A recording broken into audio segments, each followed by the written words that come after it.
अस्सलामुअलैकुम स्टूडेंट्स, आज हम लोग पढ़ने जा रहे हैं टर्मिनोलॉजीज़ ऑफ कोऑर्डिनेशन कंपाउंड या कोऑर्डिनेशन कॉम्प्लेक्सेस।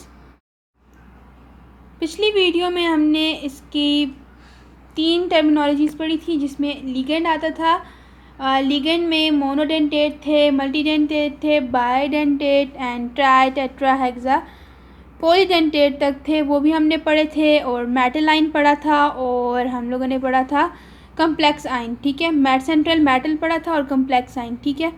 तो आज हम लोग 4th कोऑर्डिनेशन नंबर पढ़ने जा रहे हैं। मतलब जो 4 टर्मिनोलॉजी है उसका नाम है कोऑर्डिनेशन नंबर, ठीक है।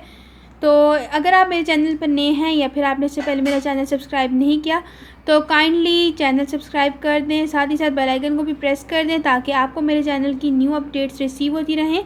चलिए बिना टाइम वेस्ट किए अपनी वीडियो को स्टार्ट करते हैं। कोऑर्डिनेशन नंबर दरअसल ये जो आपका एलिमेंट है, ट्रांजिशन एलिमेंट है, यानी सेंट्रल मेटल है कोऑर्डिनेशन कंपाउंड में या कोऑर्डिनेशन कॉम्प्लेक्सेस में, वो जो लिगेंड के साथ जितने भी कोऑर्डिनेशन कोवेलेंट बॉन्ड बनाता है उसको टोटली कहा जाता है कोऑर्डिनेशन नंबर। अब कोऑर्डिनेशन नंबर के लिए मैंने इसकी डेफिनेशन लिखी है, आप लोग वीडियो पास करके नोट डाउन भी कर सकते हैं अपने पास अगर आप करना चाहते हैं। तो the total number of coordinate covalent bonds form by central metal ion with ligand is called coordination number. मतलब ये कि टोटल नंबर जो है, मैंने आपको भी बताया कि कोऑर्डिनेशन कोवेलेंट बॉन्ड जितने भी सेंट्रल मेटल आयन जो है लिगेंड के साथ फॉर्म बनाएगा उसको कहा जाता है जी कोऑर्डिनेशन नंबर, ठीक है। इसके लिए मैंने एग्जांपल्स भी लिखी हैं, आप लोग ये देखें कि अब इसमें एक हमारे पास है यहाँ पे सेंट्रल मेटल। आप लोग थोड़ी देर खुद फाइंड करें, मैं आपको 1 सेकंड देती हूँ, 2 सेकंड आप लोग इसमें फाइंड करें, इसमें आपको सेंट्रल मेटल क्या कौन सा है आपको इजीली पता चल जाएगा। फाइंड करें। अगर आपने फाइंड कर लिया तो आप कमेंट में मुझे बता देना कौन सा था या फिर आपने ठीक किया था या गलत। तो असल में सेंट्रल मेटल जो है वो यहाँ पे कॉपर है, यहाँ पे कोबाल्ट है और यहाँ पे क्रोमियम है और यहाँ पे आयरन है, ठीक है। अब कोबाल्ट जो है, कोबाल्ट के साथ इसने कितने बॉन्ड्स बनाए हैं आप लोग, अगर आप लोगों को पहले से पता चल गया है तो आप मुझे कमेंट में बता सकते हैं कि आपको पहले से पता चल गया था, आपको पता था इसने कितने बॉन्ड्स बनाए हैं। तो चलिए अब हम लोग जिनको नहीं पता उनको बताने के लिए, या फिर आपको पता नहीं है, जिनको पता नहीं है उनको बताने के लिए मैं बताती हूँ कि ये कितनी बॉन्ड्स बना रहा है कोबाल्ट इसके साथ, मतलब इसके साथ ये लिगेंड जो हैं कितनी बॉन्ड्स बना रहे हैं कोऑर्डिनेशन कोवेलेंट बॉन्ड। तो क्लोरीन एंड NH3 दो चीज़ें यूज़ हो रही हैं। अब NH3 कितने बॉन्ड बना रहा है, यहाँ पे NH3 कितनी, मतलब इसकी अमाउंट कितनी है, ये 4 है और ये 2, 4 + 2 = 6, यानी 6 बॉन्ड बना रहा है। यही इसका कोऑर्डिनेशन नंबर भी है। यहाँ पे कॉपर की तरफ आ जाएं तो ये कौन सी बना रहा है, चेक करते हैं। NH3 है इसके साथ और Cl2 भी है। क्या Cl2 भी कोऑर्डिनेशन कोवेलेंट बॉन्ड बना रहा है? नहीं, बिल्कुल भी नहीं बना रहा। सिर्फ NH3 जो इस स्क्वायर ब्रैकेट के अंदर होता है सिर्फ वही कोऑर्डिनेशन कोवेलेंट बॉन्ड बना रहा होता है ट्रांजिशन एलिमेंट के साथ, ठीक है। अब इसमें है NH3, इसको मतलब 6 फॉर्म, मतलब इसकी जो अमाउंट है वो 6 है, यानी ये 6 कोऑर्डिनेशन कोवेलेंट बॉन्ड बना रहा है कॉपर के साथ। आगे बढ़ते हैं क्रोमियम की तरफ। अब क्रोमियम कितनी बॉन्ड्स बना रहा है, यहाँ पर है 3, फिर ये 3 बॉन्ड्स बना रहा है, ठीक है। इसी तरह जैसे इधर आप देख लें, अब आयरन जो है इसके साथ साइनाइड कितनी बॉन्ड्स बना रहा है, तो साइनाइड की जो अमाउंट है वो 6 है। इसका मतलब है ये आयरन के साथ तकरीबन 6 बॉन्ड, बल्कि तकरीबन नहीं बिल्कुल 6 बॉन्ड्स बना रहा है। आ जाते हैं इसकी नेक्स्ट एग्जांपल पर। उस एग्जांपल में अब देखते हैं कितने बॉन्ड्स बना रहा है। NH3 एंड सल्फेट SO4, ठीक है। अब देखना है कि SO4 भी क्या बॉन्ड बना रहा है कॉपर के साथ, नहीं बिल्कुल भी नहीं। सिर्फ और सिर्फ NH3, मैंने भी आपको पहले बताया था कि सिर्फ और सिर्फ जो स्क्वायर ब्रैकेट के अंदर मौजूद होगा वही बॉन्ड बना रहा होगा। तो यहाँ पे NH3 बना रहा है कॉपर के साथ कोऑर्डिनेशन कोवेलेंट बॉन्ड। तो अब इसकी अमाउंट कितनी है, इसकी अमाउंट है 4, ठीक है, इसकी अमाउंट है 4। अब आप देख लें कि कॉपर के साथ ये जो कोऑर्डिनेशन कोवेलेंट बॉन्ड बना रहा है वो 4 है, यानी इसका जो कोऑर्डिनेशन नंबर है वो 4 होगा। चलिए अब आगे बढ़ते हैं इसकी नेक्स्ट टर्म के पास, टर्म की तरफ, जिसका नाम है कोऑर्डिनेशन स्फीयर। कोऑर्डिनेशन स्फीयर जो है ये असल में ये जो यहाँ पे स्क्वायर ब्रैकेट यूज़ हो रही है ना, इसको कहा जाता है कोऑर्डिनेशन स्फीयर। इसके लिए हम लोग पिछली वाली एग्जांपल लेकर चलते हैं आपको, मतलब अभी मैंने आपको बता दिया है जैसे कि ये कोऑर्डिनेशन स्फीयर जो है ये स्क्वायर ब्रैकेट्स को कहा जाता है जिनके अंदर लिगेंड और कॉपर मतलब लिगेंड और सेंट्रल मेटल जो है वो इनक्लोज होते हैं।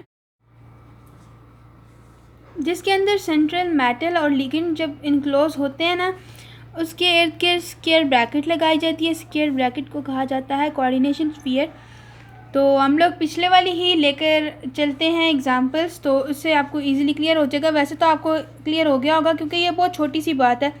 कोऑर्डिनेशन स्फीयर इसको कहते हैं जिसके अंदर सेंट्रल मेटल लाइन और लिगेंड जो इनक्लोज होता है। ये वही एग्जांपल ले रहे हैं। इसके अंदर जो कोऑर्डिनेशन स्फीयर है वो ये है, ठीक है। इन सब को कहा जाता है कोऑर्डिनेशन स्फीयर। यहाँ पर मैंने इसकी मतलब डेफिनेशन लिखी है, आप लोग देख सकते हैं। The central atom along with the surrounding ligands are enclosed in a square bracket and forms coordination sphere. यानी मैंने आपको बताया है वो सेंट्रल एटम लिगेंड के साथ मतलब जिसको सराउंडिंग किया हो एक स्क्वायर ब्रैकेट ने, जिस तरह मैंने आपको ऊपर एग्जांपल में बताया था कि स्क्वायर ब्रैकेट है, इसने लिगेंड और सेंट्रल मेटल को इनक्लोज किया हुआ है, तो इसको कहा जाता है कोऑर्डिनेशन स्फीयर। तो अब कोऑर्डिनेशन स्फीयर है ये एनायनिक भी हो सकती है, कैटायनिक भी हो सकती है या फिर न्यूट्रल भी हो सकती है। अब हम लोग यहाँ पे देखते हैं, मैंने यहाँ पे एग्जांपल्स लिखी हैं कि कैसे कैटायनिक या फिर एनायनिक हो सकती है। अभी हम लोगों ने इसका स्ट्रक्चर नहीं पढ़ा कि कैसे मतलब कोऑर्डिनेशन कंपाउंड या कम्प्लेक्सेस कैसे इनका स्ट्रक्चर होता है। इसका स्ट्रक्चर हम लोग आगे जाकर पढ़ेंगे जब हम नोमेनक्लेचर ऑफ कोऑर्डिनेशन कंपाउंड्स पढ़ेंगे।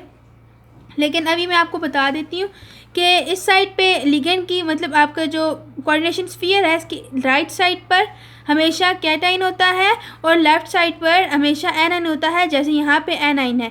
और जो कोऑर्डिनेशन स्फीयर जिसके आसपास कैटाइन या एनाइन नहीं होता उसे न्यूट्रल कहा जाता है। देखिए अब पोटाशियम है, ये कैटाइन है, जब ये इसके साथ रिमूव हो जाता है, अगर हम लोग इसको किसी भी सोल्यूशन में या फिर वाटर में डिज़ोल्व करते हैं तो इसकी ब्रेकडाउन होती है, आयनिक फॉर्म में ये जब बनता है। तो मैंने आपको पहले ही बताया था कि ये पूरा मतलब जो कोऑर्डिनेशन जो स्फीयर के अंदर मौजूद है, स्क्वायर ब्रैकेट्स के अंदर मौजूद है, ये कभी भी टूटता नहीं है आयन्स में, इसलिए ये कम्प्लेक्स आयन बनाता है। अगर ये कैटाइन निकलता है यानी इसके ऊपर ये कैटाइन था तो ये निकलता है तो ये इसको एनाइन बना देगा। इसी तरह इसके ऊपर जो चार्ज आ जाएगा, अगर ये +4 है तो ये -4 हो जाएगा। इसका मतलब है ये एनाइनिक है कोऑर्डिनेशन स्फीयर। इसको हम लोग फिर मतलब इसकी ऑक्सीडेशन नंबर, इसकी ऑक्सीडेशन स्टेट को देखकर इसके साथ जो मतलब बाद में आयन का जो नंबर आता है उसको का मतलब जो भी आता है, लेकिन ये अगर नेगेटिव है तो ये पॉजिटिव हो जाएगा, यानी ये फिर नेगेटिव और पॉजिटिव क्या नेगेटिव एनाइन पॉजिटिव कैटाइन, और जिसके आसपास कैटाइन या फिर एनाइन नहीं है वो हो जाएगा न्यूट्रल। ठीक है, ये कोऑर्डिनेशन स्फीयर जो है ये पॉजिटिव यानी एनाइन भी हो सकती है, एनाइन हो सकती है, कैटाइन हो सकती है या फिर न्यूट्रल हो सकती है। चलिए अब नेक्स्ट बढ़ते हैं अपनी नेक्स्ट टर्मिनोलॉजी की तरफ, नेक्स्ट टर्म की तरफ, जिसका नाम है जी चार्ज ऑन कोऑर्डिनेशन स्फीयर। अब कोऑर्डिनेशन स्फीयर पर जो चार्ज होता है उसी को कहा जाता है, उसका जो अलजेब्रिक सम होता है उसको कहा जाता है चार्ज ऑन कोऑर्डिनेशन स्फीयर। ये मैंने इसकी डेफिनेशन लिख दी है। The algebraic sum of charges present on central metal ion and the total charges on ligand is called charge on coordination sphere. यानी जो जितने भी चार्जेस होते हैं मतलब लिगेंड पर और मेटल पर, उनका जो अलजेब्रिक सम होता है उसको कहा जाता है जी चार्ज ऑन कोऑर्डिनेशन स्फीयर। हमेशा याद रखें अपनी जब भी आप लोग डेफिनेशन लिखें तो उसको किसी न किसी तरह बोल्ड कर दिया करें या फिर कॉमा के अंदर इनक्लोज कर दिया करें। इस तरह ये होता है कि आपके जब आपका पेपर होता है, आपके एग्ज़ाम में एग्जामिनर जब चेक कर रहा होता है तो उसको पता चल जाता है कि ये डेफिनेशन लिखी हुई है। इस तरह अगर आप उसको पैराग्राफ की फॉर्म में लिखते हैं, अक्सर आपके पास टाइम नहीं होता तो आप उसके ऊपर हेडिंग भी नहीं दे सकते डेफिनेशन की, तो आप कम से कम उसे बोल्ड कर दें या फिर किसी और कलर से, अगर आपने जिस तरह मैंने इधर ब्लू से लिखा है आप ब्लैक से लिख लें या फिर उसे कॉमास के अंदर इनक्लोज कर दें, ताकि आपको आपके एग्जामिनर को समझ आ जाए और आपके मार्क्स कटने के चांसेस कम हो जाएं, और मार्क्स अगर आपने ठीक लिखा है तो मार्क्स बढ़ने के चांसेस भी ज़्यादा हो सकते हैं। तो हमेशा अपनी जो राइटिंग है और जो आप लोग राइटिंग स्किल्स हैं उनको बढ़ाने की कोशिश किया करें, हर चीज़ को ठीक से लिखा करें ताकि आपके एग्जामिनर को चेक करने में ईजी हो। तो चार्ज एंड कोऑर्डिनेशन स्फीयर की हम बात कर रहे थे। तो algebraic sum of charges present on central metal ion and the total charges on ligand is called charge and coordination sphere। तो उम्मीद करती हूँ आपको समझ आ चुकी होगी, लेकिन इसके लिए एग्जांपल हम लोग ऊपर वाली देख लेते हैं, ठीक है। तो यहाँ पर अब देखें, यहाँ पर इसके ऊपर चार्ज था, मतलब यहाँ पे +4 था, तो यहाँ पे होगा -4 अगर हम इसको हटा देते हैं, ठीक है। लेट्स सपोज हमने इसको अब रिमूव कर दिया वाटर में डिज़ोल्व करने के बाद। तो उसी तरह जो है कॉपर वाली साइड इधर जो है इसके ऊपर जो चार्ज होगा +2 होगा अगर हम लोग सल्फेट आयन को रिमूव कर देते हैं। इसी तरह अब इसके ऊपर जो चार्ज है ये 0 है। इस सब को कहा जाता है चार्ज एंड कोऑर्डिनेशन स्फीयर। इसके बाद पढ़ते हैं हम लोग कीलेट्स की तरफ। कीलेट्स के बारे में मैंने आपको पिछली वीडियो में भी बताया था। कीलेट्स किसे क्या कहते हैं, अगर आपने वहाँ से नहीं देखा, अगर आपने मेरी वीडियो नहीं देखी तो आपको लिंक डिस्क्रिप्शन में मिल जाएगा, आप लोग वहाँ से देख सकते हैं। तो कीलेट्स जो हैं, दरअसल कीलेट्स जो हैं अब आपकी एटम है, सेंट्रल एटम है, जिनको मतलब जिनके इर्द गिर्द लिगेंड्स ने उनको मतलब जकड़ा हुआ है, यानी उनको बॉन्ड दिए हुए हैं, जकड़ा हुआ है। जैसे कि यहाँ पे मैं एग्जांपल लेती हूँ। लेट्स सपोज यहाँ पर हमारे पास M है, यानी सेंट्रल मेटल, इसको आप कंसिडर कर लें। तो इसको अब जिन लिगेंड्स ने घेरा हुआ है उनको कर लेते हैं, उनकी स्ट्रक्चर बनाते हैं।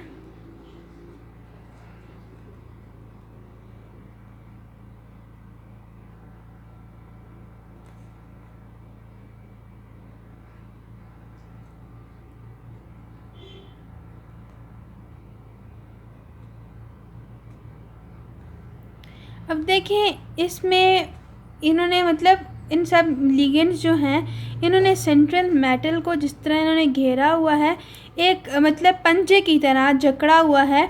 अब कीलेट्स का लफ्ज़ ही जो निकला है वो क्ला से निकला है। क्ला का मतलब है जी पंजा, इसका मीनिंग जो है वो पंजा है। तो अब वो वाले जो कम्प्लेक्सेस जो कि बाइडेंटेट हैं, ट्राइडेंटेट हैं, टेट्रा हैं, पेंटा है, पॉलीडेंटेट हैं, तो वो सब मतलब जिस तरह लिगेंड्स जो हैं वो जिस तरह मेटल को घेरते हैं उन सब को कहा जाता है कीलेट्स।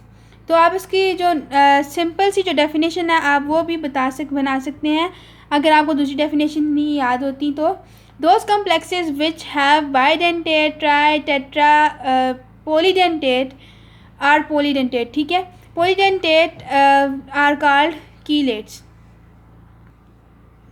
इसको आगे से पार्ट्स में मतलब कन्वर्ट कर दिया गया है। जो फर्स्ट पार्ट है वो है कीलेटिंग लिगेंड,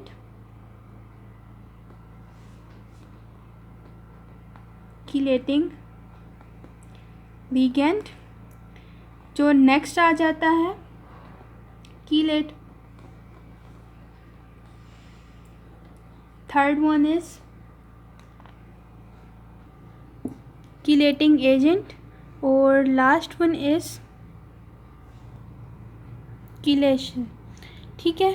अब कीलेटिंग लिगेंड किसे कहा जाता है, जो पॉली लिगेंड है उसके साथ उसके जो सेंट्रल मेटल आयन के साथ जितनी भी बॉन्डिंग साइट्स हैं, मतलब 1 से ज़्यादा जो बॉन्डिंग साइट्स हैं उनको कहा जाता है कीलेटिंग लिगेंड। कीलेट किसे कहा जाता है, कीलेट जो है मतलब इसकी जो एग्जांपल है इसकी जो डेफिनेशन है, ligand produce a ring like structure called chelate. और फिर कीलेटिंग मतलब एजेंट कौन सा है, कीलेटिंग एजेंट जो है पॉलीडेंटेट लिगेंड जो है उसे कहा जाता है कीलेटिंग एजेंट। और जो कीलेट बनने का जो प्रोसेस है, जो फिनोमेना है, उसको कहा जाता है कीलेशन। इसकी डेफिनेशन मैं लिख देती हूँ, अगर आपको नोट डाउन करनी है तो आप वीडियो पास करके लिख सकते हैं। मैंने इनकी डेफिनेशंस लिख दी हैं। देखें कीलेटिंग लिगेंड कौन सा है। The bonding of polydentate ligand to a metal ion through more than one side is called chelating ligand.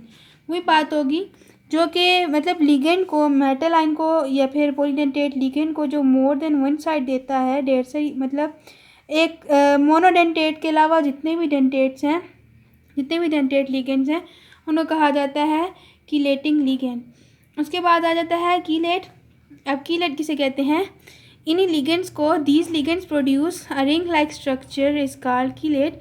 यही कीलेट जो है रिंग लाइक स्ट्रक्चर प्रोड्यूस करते हैं, जिस तरह मैंने अभी आपको बताई थी।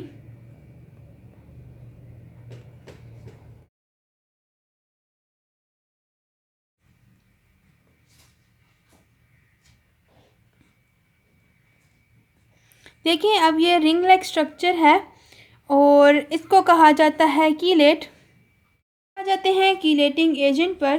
कीलेटिंग एजेंट किसे कहा जाता है? द पॉलीडेंटेट, मतलब पॉलीडेंटेट लिगेंड को कीलेटिंग एजेंट कहा जाता है। उसके बाद कीलेशन के प्रोसेस पे आते हैं। मतलब अब ये वो प्रोसेस होता है कीलेट फॉर्मेशन का जिसे कहा जाता है कीलेशन, यानी the process of chelate formation is called chelation. अब आप लोग वीडियो पॉज करके ये लिख भी सकते हैं अगर आप लिखना चाहते हैं तो।